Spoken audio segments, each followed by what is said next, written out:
இஸ்லாமிய மார்க்கம் ஐரோப்பாவை விட்டு வெளியேற வேண்டும்னு சொல்லி ஸ்வீடன் நாட்டுல ஒரு பெண் கையில சிலுவைய வச்சுக்கிட்டு குரானை தீயிட்டு கொளுத்தி இருக்காங்க. இந்த விஷயத்த அங்க யாருமே தடுக்கல. தீவிர வலதுசாரி அமைப்புகள் இப்படி குரானை எரிச்சு இஸ்லாத்தை ஐரோப்பாவை விட்டே விரட்டிடலாம் அப்படின்னு நினைச்சாலும் குரானை பாதுகாக்கிற பொறுப்பை அல்லாஹ் அவனோட கையில வச்சிருக்கான். நிச்சயமாக நாம் தான் நினைவூட்டும் இவ்வேதத்தை உம்மீது இறக்கி வைத்தோம். நிச்சயமாக நாமே அதன் பாதுகாவலனாகவும் இருக்கின்றோம் என்பதாக அல்லாஹ் குரான்ல சொல்லி காட்டுறான். உண்மையில ஐரோப்பாவில என்ன நடக்குது தெரியுமா? அங்க இஸ்லாம் ரொம்ப வேகமா வளர்ந்துகிட்டு வருதுன்னு மக்கள் தொகை ஆய்வுகளும் புள்ளி விவரங்களும் ஆணித்தரமா ஆதாரபூர்வமா சொல்லுது. புகழ்பெற்ற பியூ ஆராய்ச்சி மையம் யூரோப்ஸ் குரோயிங் முஸ்லிம் பாப்புலேஷன் அப்படிங்கிற தலைப்புல வெளியிட்ட அறிக்கையில 2010 ஐரோப்பிய ஒன்றியத்தின் 28 நாடுகள், நார்வே மற்றும் சுவிட்சர்லாந்து உட்பட ஐரோப்பாவில 19.5 மில்லியனா இருந்த முஸ்லிம்களின் எண்ணிக்கை 2016 25.8 மில்லியனா உயர்ந்து இருக்குன்னு சொல்லப்பட்டிருக்கு.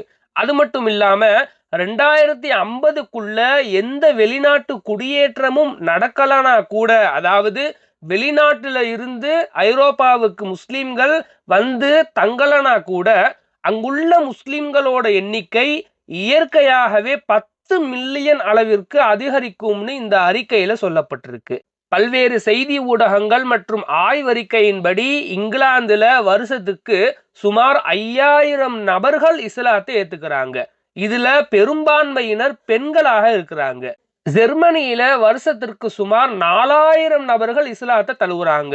பிரான்ஸ் மற்றும் இங்கிலாந்து ஆகிய நாடுகள்ல கடந்த 10 ஆண்டுகள்ல தலா 1 லட்சம் பேர் இஸ்லாத்தை ஏத்துக்கிட்டு இருக்காங்க.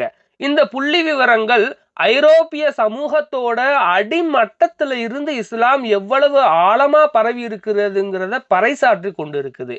சாதாரண மக்கள் மட்டுமல்ல, பெரிய பெரிய அறிஞர்கள் இஸ்லாத்தை தேடி வராங்க. உதாரணத்திற்கு பிரான்ஸ் நாட்டை சார்ந்த டாக்டர் மாரிஸ் புகாய் நவீன அறிவியல் சமீபத்துல கண்டுபிடிச்ச கருவியல், வானியல் மற்றும் நிலவியல் உண்மைகள் எல்லாம் 1400 வருடங்களுக்கு முன்னாடியே குரான்ல மிக துல்லியமா பதிவு செய்யப்பட்டு இருக்கிறத கண்டு வியந்தாரு.